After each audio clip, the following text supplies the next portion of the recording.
This is the team of Island Air. Every day, they risk everything. The Kodiak Peaks and wicked seas make the island the world's most treacherous place to fly.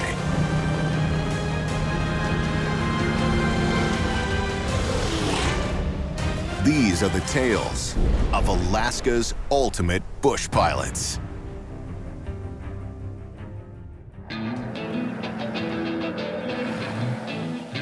Bear with a bow. There you go. Pretty awesome. Island Air flies thousands of people around the island of Kodiak every year.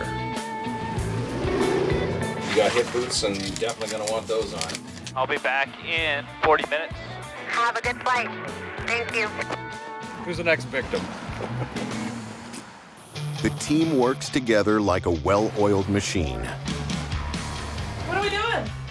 Mail groceries. Living the dream.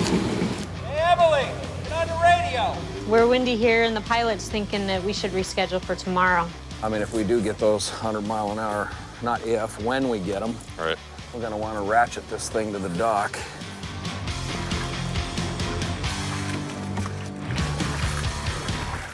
I think that's what makes it work at our company. You know, we've got a mix of experience. It's a good balance. It works.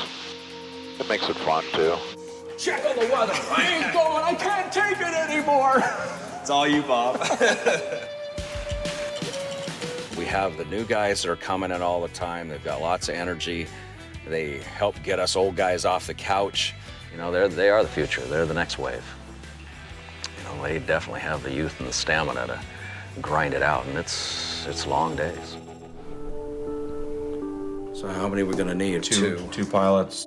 Every potential new pilot is intensely scrutinized. We like to see somebody who's actively, flight instructing. You learn a lot from flight instructing. Trying to teach something, it definitely is a little different than just doing it yourself. So we like to see a 4-year degree and desire to be in Alaska. It's kind of like Africa, people who come here are people who want to fly in Alaska. This grueling career choice isn't a good fit for everyone. We don't try to sugarcoat it. We tell them that, you work hard, long days. When you get done at the end of the day, you pretty much eat, go to bed, and wake up the next day and do it all over again. Because Bob invests an incredible amount of time training up a new pilot, he wants to make sure it's the right pilot. So this is the main guy I've been talking to, one of the most interesting. Jeremy's his name. He's flight instructing, living in California. He's got a 4-year degree. Now what about His ATP. the guy David was... David's friend was living down in California also, but he hasn't flown for a year. he should go get a little flight time just to get your hands back on the stick. And, He's got a wife and kids too, so, a little tougher moving all the way to Kodiak. So I'd say we pursue this Jeremy guy mostly. If Jeremy doesn't work out, then give Aaron a call and see what he's got going on. Being a bush pilot in Alaska is considered the pinnacle of success for many aviators. It's a good way of life up here. It's not easy. There's a certain mystique and challenge of this. You do a lot of living flying in the bush in Alaska. One of Island Air's newer hires is pilot Ben Haug. I was used to flying in Santa Barbara where it was sunny every day. Came up here to Kodiak, and it was about as opposite as you can get. It's pretty hard when your plane's bouncing around and you've got 2-foot breakers on the beach. You're going to find a whole new, set of issues you're going to have to deal with that you didn't have to deal with on the wheel planes. Ben has spent hours flying beside other Island Air pilots. Today, he's ready to get behind the stick with Peter. Training with Peter is going to be great. He's smooth, he's calm. He has a great way to teach you without getting you all worked up. It all starts on the dock. This is where you're going to be the hero on the dock, looking like a badass. I got this. Ben's going to do great in the floats. He's got a good head on his shoulders. We're going to start pumping floats. But you mean we don't have dock boys? We do a lot of our own work, Ben. I think you stuck a hose in the hole just so you can watch me work out here. Yeah. Look here. See the back of your float there? Oh, yeah. So it's all that kelp. So if I were you, I'd crawl over there and kick that off, it'll make your life a lot easier. Gotcha. You planted that for me, didn't you? Oh, you know, we got to throw something in here. That'll work. Being able to teach this to Ben, you know, it's a lot of fun. We're good buddies, and I can harass him a little bit more than a normal student. So jump in that front door there, Ben. Give her a whirl. Today's nice and easy for him. You know, his first day, and Bob kind of threw me under the bus the first time I got to do this.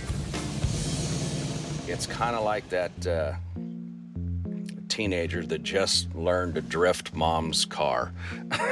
So we go out and we put the shock collar on you now and then and light you up. You know, do they always listen? Nope. So we light them up again. It might take a while, but once he cuts you loose, you got to know that he knows you're ready for it. The thing about the basin is this is an uncontrolled spot. There's nobody directing traffic here, so we're always looking both ways as we cross the street, basically, when we're pulling out into the water. So you got to keep your head on a swivel.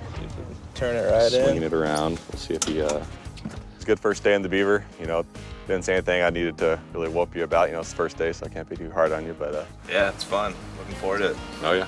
Cool. New challenge. Yeah, new challenge. Flying a Beaver in Kodiak is about as good as it gets. This is definitely my dream job. By next season, Ben will be ready to fly float passengers all around Kodiak. Right now, the responsibility is on the other pilots. A heavy burden, but one they consider an honor. To come to Alaska to do a trip like this, people stay for years. And so it's exciting that we get to take them out. Today, one of Island Air's many trips is dropping hunters off at an unusual lodge. A 46-foot boat they'll call base camp for the next week. It's a trip we've been looking forward to for 3 years. We planned this 3 years ago. The trip of a lifetime for this close-knit group. But the experience is bittersweet. Last year, November 6th, I lost a really dear friend of mine, hunting buddy, in a plane crash. And so he's going with us on this trip in spirit. The boys are headed to Salua Bay, about 77 miles southwest of Island Air.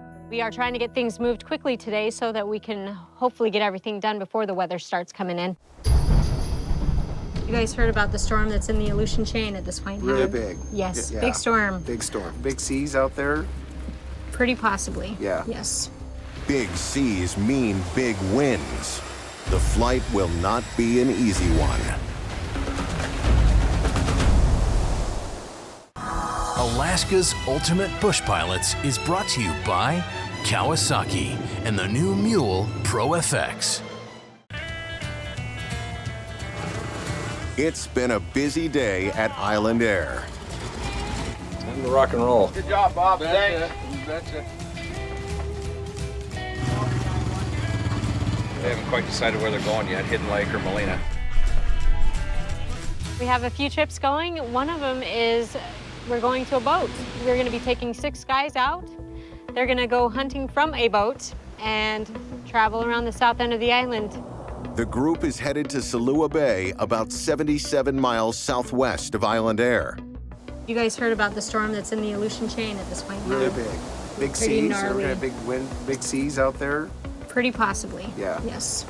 Yeah, it's all our first time on a float plane. First, none of you have been on a float plane No. before. You guys are in for a treat. It's my favorite way to fly. Flying people that have never been flying in a float plane before is always pretty exciting because they either really, really like it or really, really hate it. Let's get you guys loaded up and get you on down to the boat. We're ready. Let's go.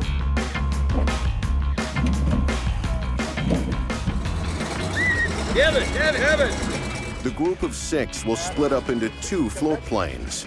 Peter will take half, and pilot Keller Wadham the other half. We've been having a lot of easterly wind. It's just been really nasty. Oh, man. This is nuts. Come on in. Get comfortable. Okay, suck it in. Kodiak Tower, Beaver 9-1, fuel on the base and southbound, got November, and 671. Beaver 9-1 Alpha Kilo, Kodiak Tower, transition approved. I can't believe that we're flying out on a float plane to a boat. This is crazy plane. Woohoo!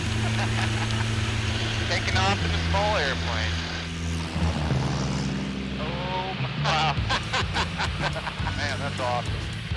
Devin, watch out. Your door does come open. Oh. I got him. No, I was okay. I was hanging on to Steven. Yeah. That thing. Oh, it's awesome. You see those ghosts? We rocked them. Yeah. Yep. That's cool. Yep, those are buffalo. Hey, Peter, you're our new binoculars. All right. That was awesome. Yeah. My neck is going to be sore from just being on a swivel. I don't know where to look. Unfortunately, their sunny outlook might soon turn dark. The predicted storm is now a reality. The boat drop-off, we are headed down here to Salua Bay, and the storm that's coming in is coming in from down here. So, I mean, it's not far off from us, and it's hard to know when it's going to hit. With this pressure system coming through, there's really no telling what we're going to get in between here and there. Hey, how was it going through Eagle Harbor there? Oh, that's good. I went through at about 1800. I gotcha. So we might get a few bumps in here. Do you guys have your seatbelts nice and tight? Oh, yeah. One of the biggest challenges Kodiak pilots face is fast-changing weather conditions. Dude, you guys, it's freaking out, man. We tried going through Eagle Harbor there, and it's completely closed in. He went through at 1,800 feet, so it was wide open.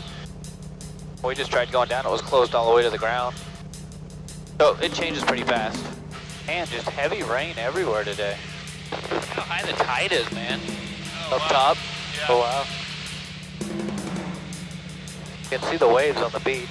They don't look like much from up here, but it's a pretty big swell for a plane. There's a little bit of rain.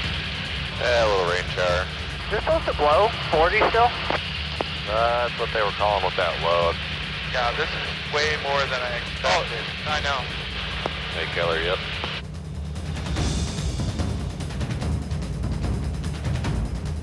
Hey, Devin, I think we can... Hey, guys, be quiet. Peter can't reach Keller by radio. Keller's plane is banking hard to the right, and Peter doesn't know why. Oh my God!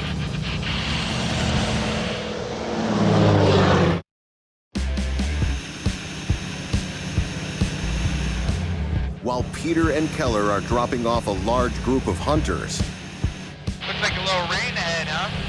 a storm has made landfall on Kodiak, dramatically reducing visibility. We tried going through Eagle Harbor there, and it's completely closed in. Hey, Keller, yep. Hey, Devin, I think we can... Hey, guys, be quiet. Huh? Hey, Keller, you got me? Peter has lost radio contact with Keller, and his plane is banking hard. Without communication, Peter doesn't know if this is Keller's flight plan or if his fellow pilot is in trouble. Oh my God! Hey, Keller, you got me? Yeah, they're playing. Oh my God! Roger. Oh, there they are! Woo-hoo! Yeah! Woo! Keller banked hard because he spotted the boat below and didn't want to overshoot it. How we go back the other one, Peter? Roger. As soon as the wind comes the other way, it'll lie down waves like fast. Coming down. There's the boat. All right. Woohoo! We're here.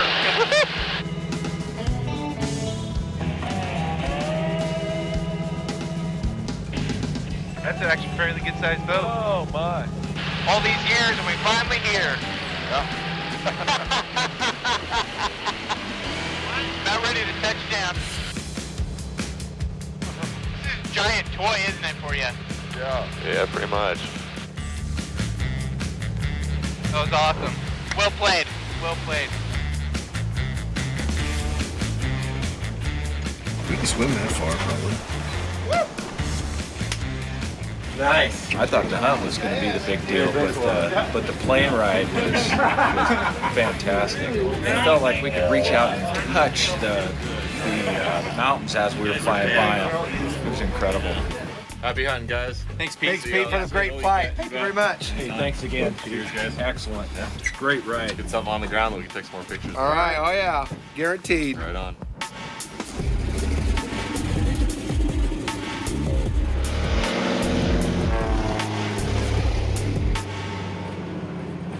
Technology has made bush pilots infinitely safer. We have GPSs now, we know where we're at. Imagine if you didn't have this. We're flying through this valley, if all of a sudden it closed up on us, the only chance you'd have back then would be to hold your heading and just hope that you made it out without hitting anything.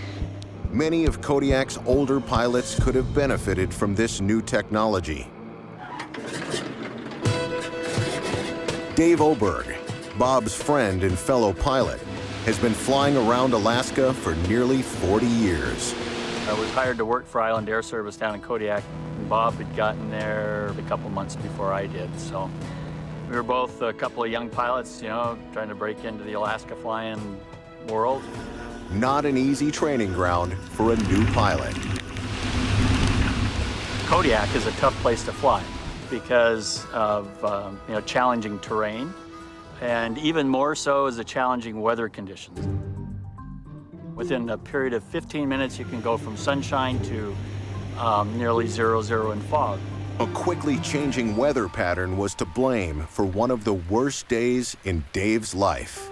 July 13th, 1989, I was going on down to a fish camp near Mosier Bay to pick up some folks and bring them back into Kodiak. And on the way back, as I was going along Cheratine Mountain, as soon as I got to the top of the pass, I was in the clouds. Now I don't know how low I'm getting. To me, the thing that's most frightening is when I can't see where I'm going.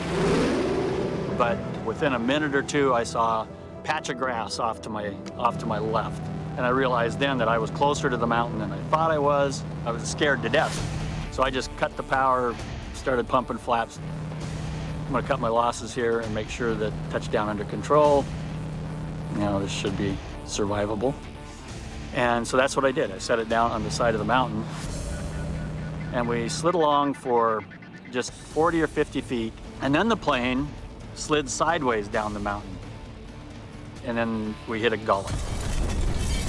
Both the front seats ripped out of the floor. Of course, I was knocked unconscious. When I came to, about that time, the male passenger said, "Dave, it's on fire." Kodiak, Alaska, braves some of the world's worst weather. Yeah, when the weather comes in here, it's real fast. And it's over a very, very short distance. Mother Nature's a force to be reckoned with. Pilot Dave Oberg has first-hand knowledge of Kodiak's deadly storms. In 1989, he was piloting a bush plane that crashed into the side of a mountain. I reached down between my legs, grabbed the fire extinguisher, handed it to him, and he put the fire out. So I had 3 adults and 1 2-year-old little guy in the back seats who received just bumps and bruises. I broke both ankles, had my head split open. I knew that 10 minutes getting help might be the difference in surviving or not surviving. They managed to lift us off the mountain that evening.